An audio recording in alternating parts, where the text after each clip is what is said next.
All right, that was exciting. Okay, I have a question. See who knows this. Does anyone know why the smartphone went to therapy? Want to take a guess? Lost his TikTok. See what I did there? Now, for those of you that are new to the NADA living room, yes, there will be dad jokes told frequently. I actually store them in my dada base. See, I'm 2 for 2, man. I got to keep this going up. But all jokes aside, we want to make sure that you're, of course, having a great time. This is one of my favorite times coming up, and we're going to get to it shortly. But I wanted to remind you all that if you have not done so already, make sure that you download the NADA Show app. There you will find the valuable information that you need to navigate you where you're looking to go, but also it will help with making connections. So if you have not downloaded the NADA Show app, make sure you do so, and also make sure that you opt in for the contact portion of it. So there is a portion where you can opt in for others to be able to see your contact information, and that's a great way to make sure that you're able to network and keep the networking going. Obviously, there are a ton of people here, and sometimes you might meet someone that can help you or have a great question or aid you in some way, but you want to make sure that you can continue that conversation at a later date. And one great way to do that is to make sure that you and them are both visible in the NADA Show app, so that way you can find them at a later date. All right, now with that being said, it is time. It is time. This, ladies and gentlemen, if you are not familiar or have not been here before, this is a section that we call our student pitch competition. And so this is featuring students from Northwood University. And so, of course, what I want, yeah, there you go, I like that. What I want each and every one of you to do is, as they come up to the stage, I want you to make sure that you give them a round of applause, cheer them on, and make them feel warmed, welcome, and encouraged, because they are our future leaders in the automotive space. With that being said, let's get this thing started. To help me, I'd like to welcome up our moderator, Anthony Rinaldi. Let's give him a round of applause, ladies and gentlemen. Come on up, Anthony. Thank you. You're welcome. Good morning, everyone. Welcome to the NADA Show, and welcome to the Northwood Student Pitch Competition. So we have 7 contestants, and they have 2 minutes to share their pitch to our 3 judges about how they can change the auto retail industry. They will have 2 minutes, and our judges will have 2 minutes of Q&A. The winner of the competition will win a $500 Visa gift card, a comp to NADA seminar or professional series, and a personalized trophy. So let's come up and meet our judges. We have Scott Doobie of McGovern Auto Group, Bobby Sight of Rob Sight Ford, and Savannah Sims from Sims Auto Group. All right, so let's get this competition started.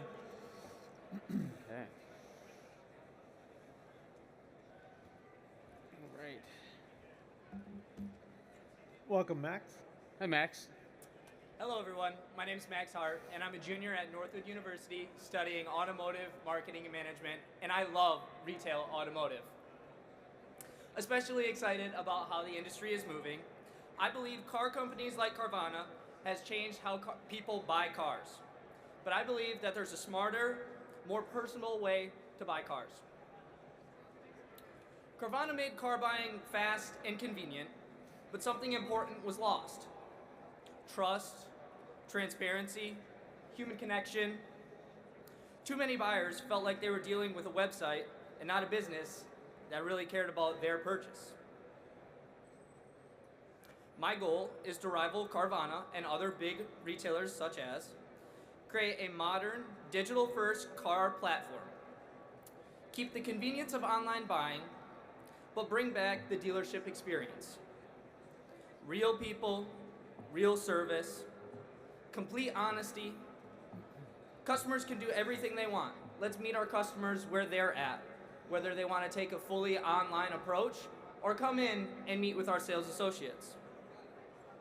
We still have access for experts with test drives, trade-ins, and advice. I've seen the industry from multiple angles. Merchandising at Bishop Automotive, sales at Sutherland Subaru, head logistics chair, and domestic divisional of the Northwood University International Auto Show. These roles have taught me about inventory management, logistics coordination, and customer relationships, and how everything connects and runs and intertwines together. How I'll make this happen is building a strong online platform. From smart partnerships with dealer networks, create a team focused on transparency. I think time's Time up. flies. Oh, wow. Big believer in what you're saying. The human connection that we have in the dealership space is everything that we strive for and what we build ourselves on with NADA. I'm not sure where the change is from what we're doing today, but conceptually, I'm on the same path as you. I'm curious how you differentiate what dealers are welcome on your platform and not welcome based on their ability to uphold the transparency and integrity in the process. Yeah, I think that's a great question. And honestly, I think keeping the platform very open, but also having moderators to make sure that they are upholding that transparency with someone moderating everything that's going on through obviously a rating system on customers going through there, and then depending on what channels they're choosing, whether they're choosing to buy fully online or engaging with our sales associates in store and in the prospecting process. I love what you're saying. I have just one question. Are we keeping the vending machines or are we getting rid of the vending machines? We're getting rid of the vending machines. I don't know, have you seen those cotton candy vending machines in Yeah, the those are dealerships fun. lately? I think they're so fun. I think are that's great. just like leans into the fun and transparency in the process. Thank you. Right. Yeah, Thanks. Thank you. Thanks, Max. Great job. All right. I think we need a rate. I've wanted one of those. Tap on them. There you go. Alrighty, good morning everyone. With your TikTok paddles, if you still have them, who here has seen a customer states on an RO that is confusing or doesn't make sense? I see a few. Awesome, so I've seen firsthand how vague sentences in an RO can turn into lost time, frustrated technicians, delayed parts, and disappointed customers. My name is Logan Wilmot, and I am an automotive aftermarket management student at Northwood University, and through mystery shopping over 70 independent repair facilities and 40 dealership service departments, I've noticed the same thing. Different brands, different processes, but the same problem, and that is that the breakdown starts before the vehicle even arrives. Service advisors are trying to translate vague customer descriptions into technical language, and technicians are trying to diagnose vehicles with this incomplete information, and customers assume that everyone is on the same page. They are not. That is why I created WrenchBot. WrenchBot is an AI-powered chatbot that engages customers during the service scheduling process. Instead of a single open-ended question, WrenchBot asks guided follow-ups like, when did the issue start? Where did the issue start? Does it happen when braking, accelerating? Are there any warning lights or recent repairs? Behind the scenes, WrenchBot organizes those answers into a clean, technician-friendly summary and flags potential parts that may be needed. By the time the vehicle arrives, the advisor and technician already have context, direction, and a stronger starting point. The result is faster write-ups, better diagnosis, higher fix-it-right the first time rates, and shorter cycle times, and a better experience for customers and employees alike. WrenchBot doesn't replace people. It makes good people better. The future of fixed ops isn't just more technology, it's better communication. I'm Logan Wilmot, and this is WrenchBot. Thank you. Wow. Nice work. Thank you.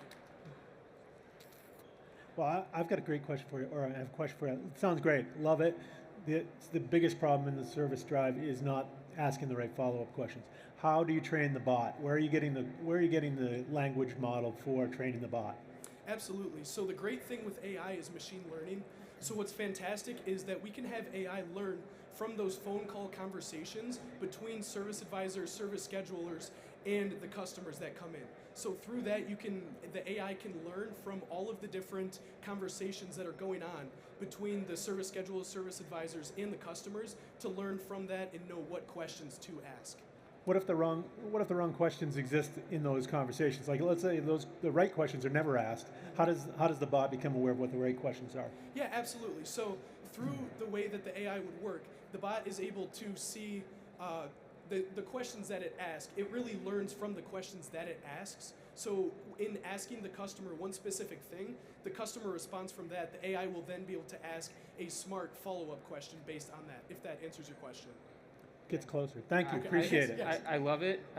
Is this something that you want to integrate into existing scheduling platforms, or is it something that you want to create your own platform and system with? Yeah, I think, at least from everything that I've seen in the retail automotive space, is there is a lot of technology and a lot of standalone different technologies as a whole. So I think being able to integrate would be the best way to go forward with it, because there are so many different platforms that being able to integrate with those different platforms would really create a pretty smooth experience.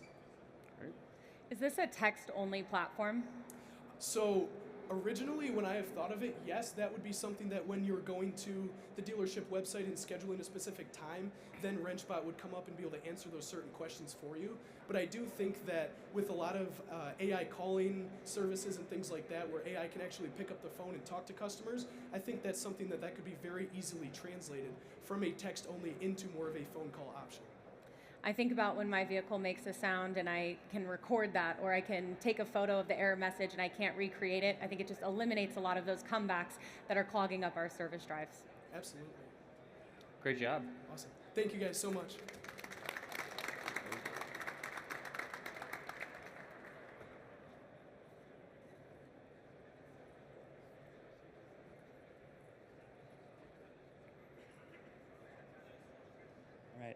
Good morning. My name is Donald Anchek, and today I'm going to talk a little bit about why and how dealerships should incorporate social media into their marketing and prospecting process.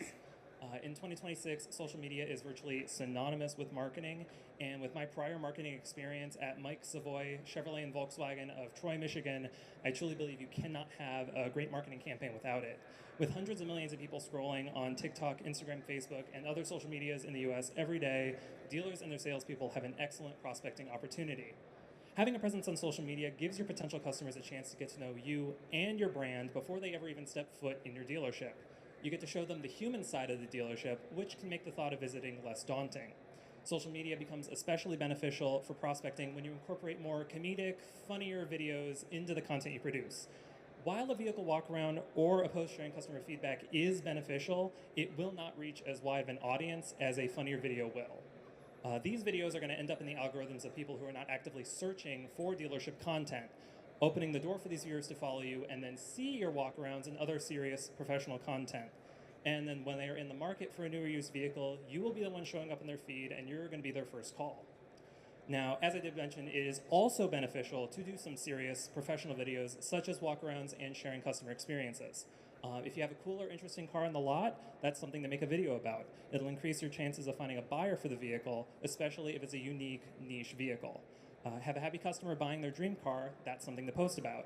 This will allow potential customers to see real customer experiences as more than just text in a Google review, but as a real person who is satisfied with your customer service.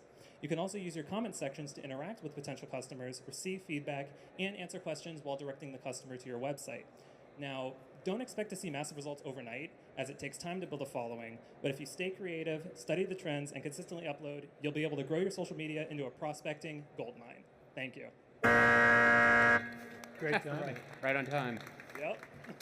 Well, there's one expert on this stage with social media, and it's not myself or Scott Doobie. But I do know that with social media content in my dealership and from a dealer's perspective, it can be daunting to create content on a schedule and what to post, when to post. You know, how does that creative process look like for you? How do you suggest dealers go about it? Yeah, so I think a lot of that initially is just, studying what other dealerships are doing and just studying kind of general trends. A lot of what I did with Mike Savoy was just analyzing what other dealerships are posting on TikTok, what's working, what's not working for them, and trying to, emulate some of the success other dealerships were seeing. One video we did, for example, was our social media and events coordinator that I worked with, Maya Drojewski, did a video with one of our salespeople at the Volkswagen store where she walked up to the salesperson and said that, it was, the line was, "My boyfriend doesn't like my car, I have to return it." And the salesman says, all right, well, let's find you a new one. And then it's them scrolling on Google looking for a new boyfriend. And that got 20,000 views on Instagram alone, not even counting views on TikTok, Facebook, and elsewhere. And so that's really where I found that, like, you know, having, you know, and when you see successes like that, looking at how you can duplicate that, how you can replicate that in a way that doesn't just recycle the same content, but like modifies it, makes it better. Because once you get that boost of a massive amount of views, you want to try to see how much of that you can maintain. And so I think a lot of it is just trying to stay very organized, studying the trends, and just, you know, really exercising your creative, you know, portion of your brain. I have a question around the compliance and the brand standards for the OEMs. How are you making sure at scale, like you said, it's a lot to keep up with, it's a lot to stay organized, and we have our day-to-day jobs within the store? Yeah, so I mean, with brand compliance, making sure obviously what you're doing, you know, the brands are happy with, that's where, you know, getting some insight from management comes in handy. So going to, you know, the general manager, the sales manager, and saying, hey, I have this idea, this is what other, you know, other dealerships have done this, you know, what do you think? You know, is this something that, you know, you would approve of? You know, you want to make sure that, you know, management obviously is happy with what you're putting out, and that it's something that the brand is happy with.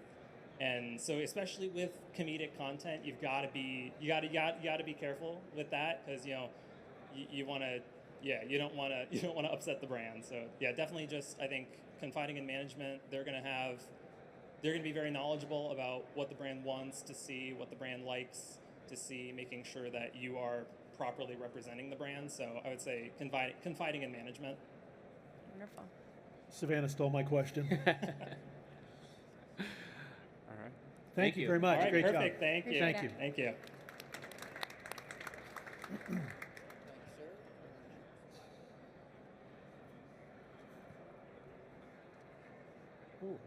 Oh, handouts. Thank you. Thank you, Elijah.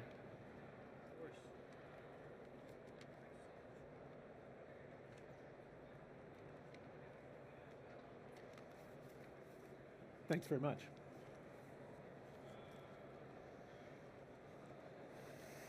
I like the paper. Hello, my name is Elijah Smith, and I'm an automotive marketing and management student at Northwood University. Today, I want to start by asking a quick question. How many customers do you think actually check their car's owner's manuals after buying a new vehicle? Probably not too many. And because of that, dealerships lose meaningful connection with customers within the first year of ownership, losing loyalty, service revenue, and future trade-ins. Today's vehicles are packed with technology, but customers often feel overwhelmed and disconnected from the dealerships that sold them their cars. They turn to random YouTube videos to look for help instead of the dealership. That's where DriveSmart comes in. DriveSmart is a dealership-based app that starts with one simple thing, the VIN. Customers scan the VIN, and DriveSmart automatically knows their exact vehicle.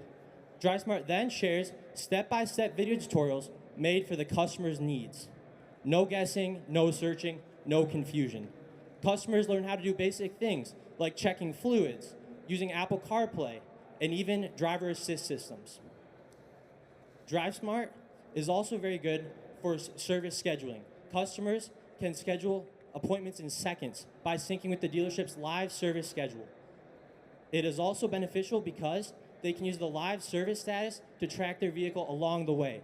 Customers don't have to get stuck waiting to know when their vehicle is ready, how much time is left. It's all directly in the app. DriveSmart also syncs directly with the dealership's trade-in process, so customers can view cars for sale at the lot before they even step foot.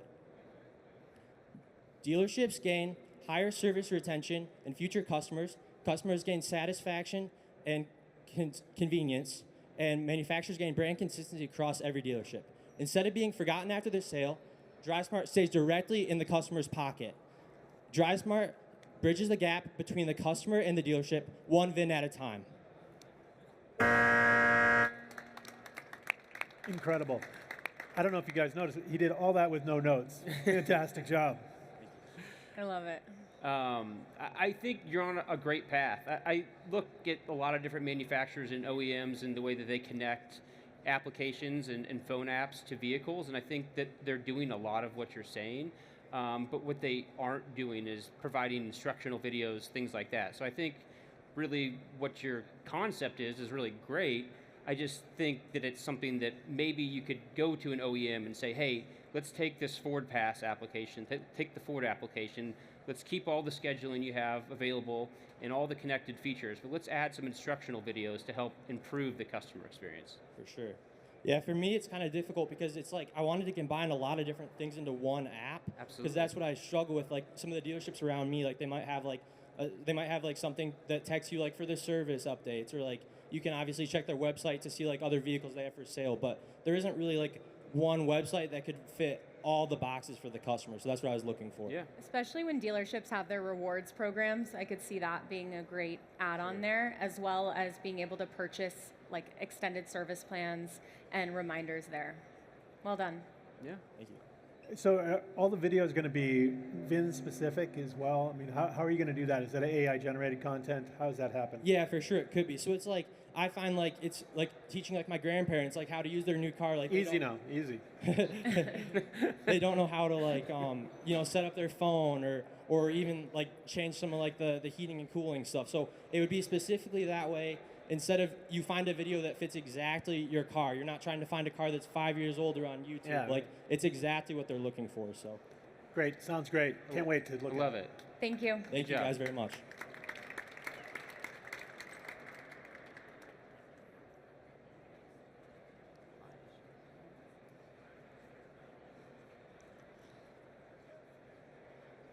Good morning, everyone. My name is Charlie Bauer, and I'm a sophomore at Northwood University studying automotive aftermarket management.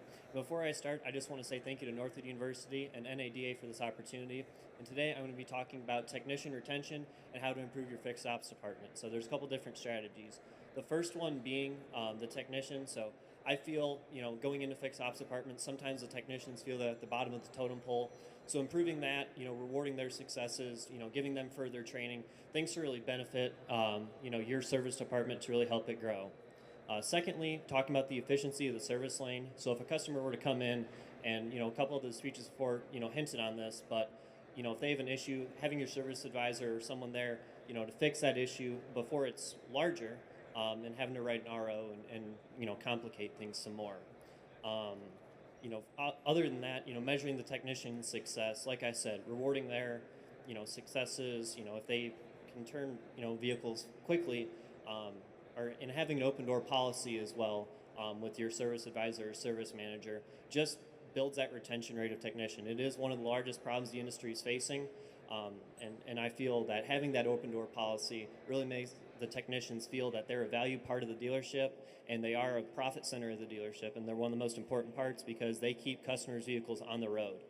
A lot of these strategies that I'm talking about, they're low cost to implement inside of the dealership. So obviously, it takes a lot to implement these processes, but with that cost being so low, the long-term profitability, there's so much that on the service side that you can gain. And like I said, retaining those technicians, will go leaps and bounds for your dealership and for years to come. Well, I love the topic. I mean, I think, fixed ops and technician retention is a widespread problem. Obviously, everybody standing out here will agree with that. When it comes to honoring your technicians, what's something concrete that you can do for them besides creating an open door policy, better communication? I mean, what's just like one simple thing that you can do to honor a technician to make them feel recognized and important?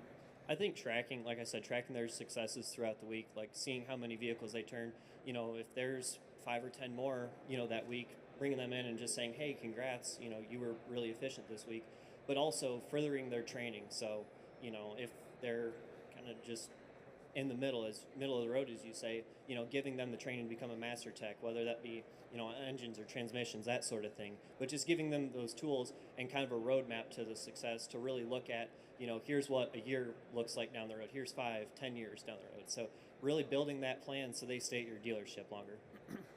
One thing I love when entering a new store is identifying what motivates each individual around the store. And if it's drawing a map of the shop and everything they tell you about their kid that plays softball and where they went to school and what they care about, but then what are they working towards and like what motivates them? It may be getting off early on Thursday to go lead the Boy Scout troop, or it may be, just turning more hours and making more money. What is that motivating factor? And I think having a tool to log that and not let time pass, because we all blank, you blink and then it's month end and we start all over again. And so I think this would be really helpful. You said reward a couple of times, Charlie, and I think Bobby tried to tease that out a little bit. What is it you think are the right, besides an attaboy, which obviously go a long way, but beyond that, what is the reward system that you're thinking about? It could be monetary, compensation. That kind of gets into the way technicians are paid and improving flat rate or going to a salary plus bonus, hourly plus bonus, which obviously is a different conversation. But like I said, that further training and giving them a roadmap, it kind of shows that you as a dealer are looking at long-term success for them. Thank you very much. Yeah, Appreciate it. Yeah. Great job. Thank you, Charlie.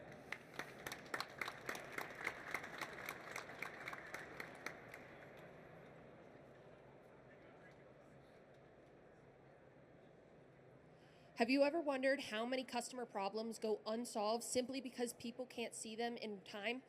Hello everyone, my name is Alexandra Kinney and I'm a student at Northwood University studying automotive marketing and management. And today I'm pitching an actual idea that I built while I was doing an internship at Epicor Software. And that's using metrics and dashboards to create visibility that transforms how the automotive retail industry serves its customers. One of the biggest challenges in any automotive organization, whether it's a dealership, a parts distributor, or an aftermarket service provider, is visibility. When teams don't know what's happening in their workflows, issues slip through the cracks, customers become frustrated, and leaders only discover problems when they've already escalated. As my manager put it, every case in a queue is someone's personal business, and without visibility, no one can manage their business effectively. That's where the dashboards come in. Dashboards give automotive organizations the ability to track the metrics that matter, like time to respond, time to resolve, aging cases, trends across customers, and signals that indicate when a reoccurring issue points to a bigger system problem. When the right metrics are used, the data tells the truth, and that truth helps teams improve faster. What I'm proposing is a scalable, adaptable dashboard framework that any automotive retail operation can use regardless of its size. It's not limited to technical support. The same visibility applies to sales performance, parts logistics, service bay efficiency, and so much more. Dashboards help individuals, teams, and entire organizations understand what their customers need and how to serve them better.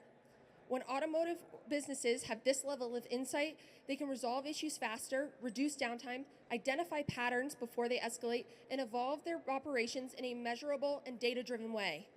And in an industry as interconnected as ours, improving even one organization's visibility strengthens our entire automotive ecosystem. Thank you. Great presentation style, first off. Thanks very much for that. Question for you about, I love dashboards, a huge believer in dashboards, a very visual person when I do analysis. But where's the data coming from that you're talking about, that you're going to present? So in our systems, like at Epicor, we have our own dashboard framework, our own software called Epicare. And so all of that is stored in our, it's like we have it stored in our system. So when I go to create dashboards, I choose the file I want it from, where it has like our cases transferred, things like that. So we pull it from our own systems and build the dashboards based on that. But in an automotive environment, a lot of the things that you're talking about putting on the dashboard aren't necessarily tracked in our DMS, right? So resolution times, open cases, that's not necessarily tracked in the DMS. So I'm wondering where you think in automotive we're going to generate that data from to I think you need to present. track it. I think keeping track of all your details, it's going to make you more efficient. I think that if you have, I know you may not have it right now, but track that because if you can see, like, if this is taking too long and it's a trend across all of the things, you make things more efficient to streamline that process. Okay. I mean, I think that what you're getting at is we need to figure out how we're going to track it, and then we can go from there. But conceptually, great idea. I think every team has different goals, so being able to customize a dashboard for even sub-teams within a store would be very helpful. Yeah, thank you. Thank you.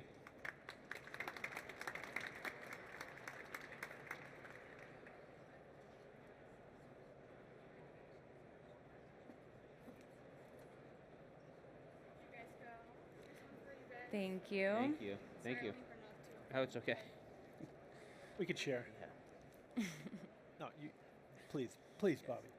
I want you to have it. Thank you.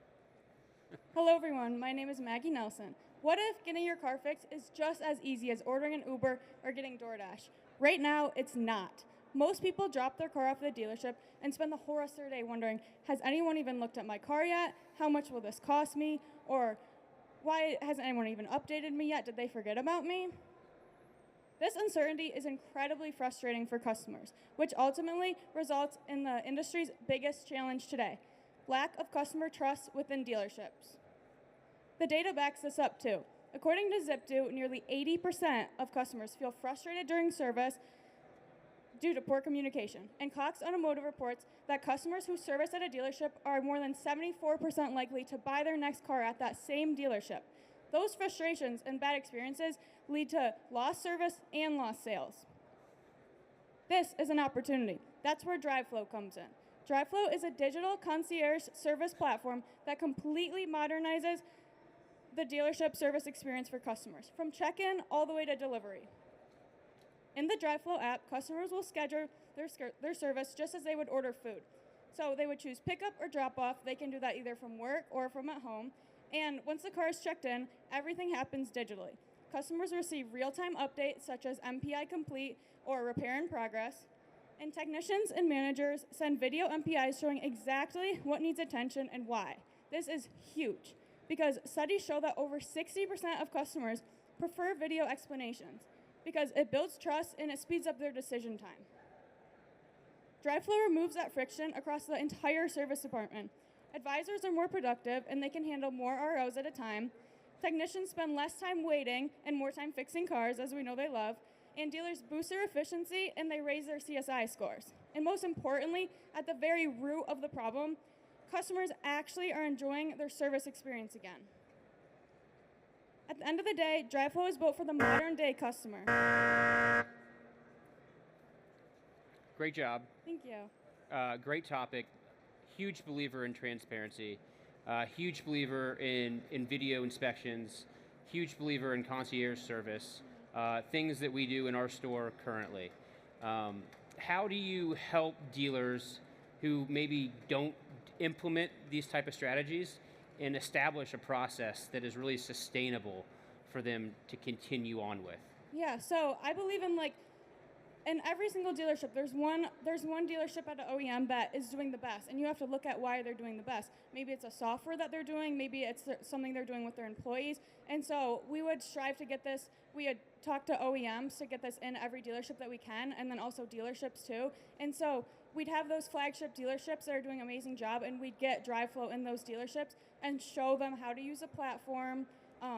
Really stress the importance of MPI because I think MPI is just so important, like video MPI for dealerships. So really just getting that in there and then sending people to show them what's going on, and then maybe even at one of the flagship dealerships, having a dealer having someone from each dealership go in there and actually watch what's happening and then see the reception of the software with customers and seeing how they like it and just how they can utilize it better. Yeah, I mean, one addition, and I'll let the rest of the panel talk. I would say that I would recommend you have to have a champion of this process and a coordinator. Otherwise, it just doesn't work. Right. Totally agree. I could almost see our mobile service coordinator being the one who runs the process and handles all the tickets throughout the day. But it reminds me a lot of Domino's and kind of tracking the pizza, that whole marketing campaign they did back in the day. But Right. I'd be curious if I was a consumer and you and I are having drinks on Friday night and you tell me about your experience at the Ford store and you use DriveFlow. As a consumer, can I go on DriveFlow and find a dealer that is in my area? Mm-hmm. Or is it only once you've already established a relationship with a dealer? Yeah, so actually you can find different dealerships on the app, and also something that's really important important is that once you have this platform, it can sync to different dealerships. So say you have a Subaru and a Toyota and you go to 2 different dealerships. Something really important about this software is that you can have multiple accounts, even for multiple cars, so that you don't get that lost service.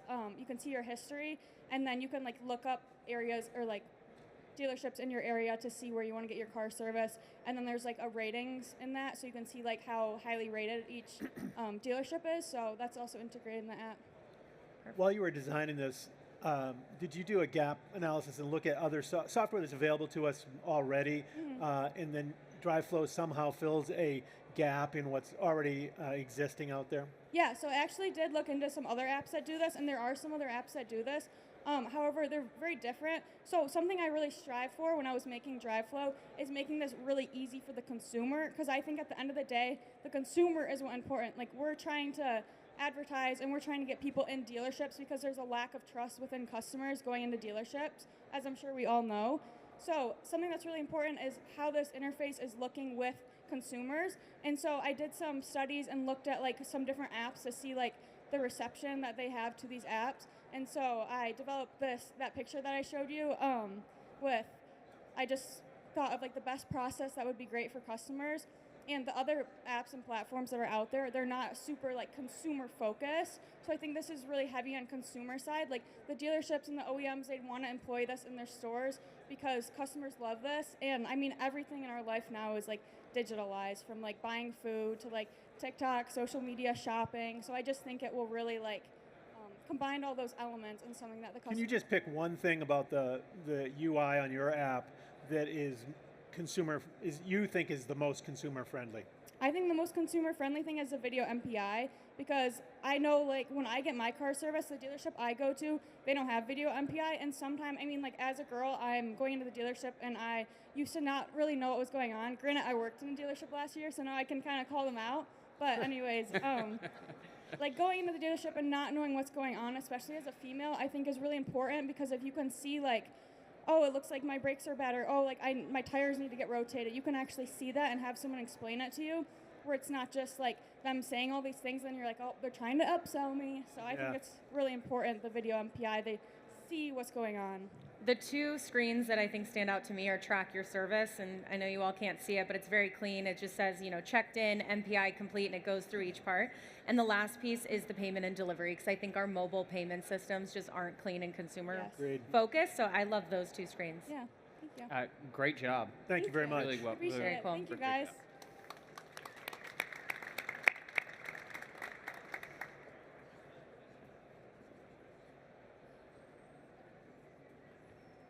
All right, so now the judges have the fun part of taking some time to select a winner.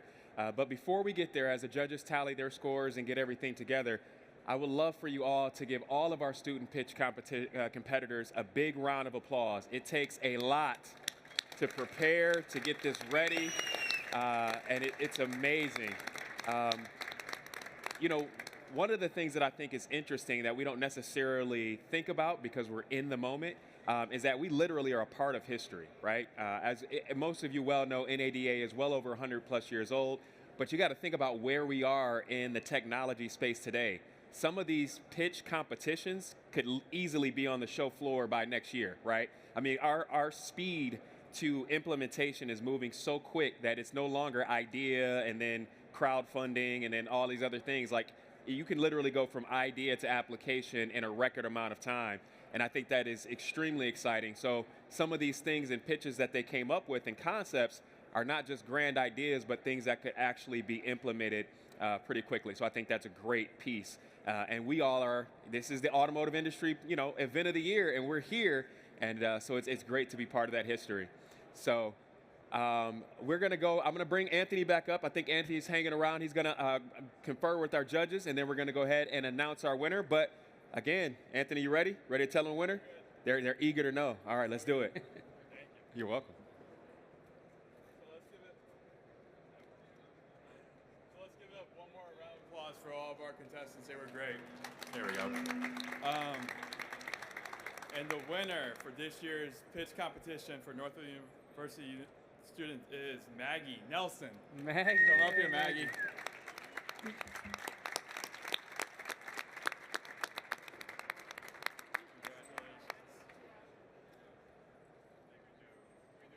Sure. Yeah.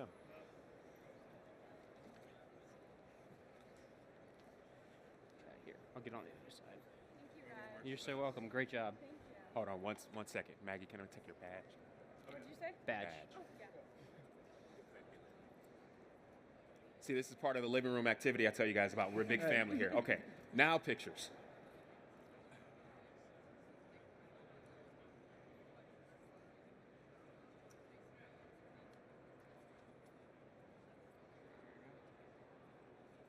We good? Okay. Congrats. Thank you. Congratulations. Great job. Nice meeting Yeah. Great job. Thank you. You're welcome. Well done. you. I love your outfit, by the way. Great job. Thank you. Great job. Thanks, Scott. Thank you, Scott. Grab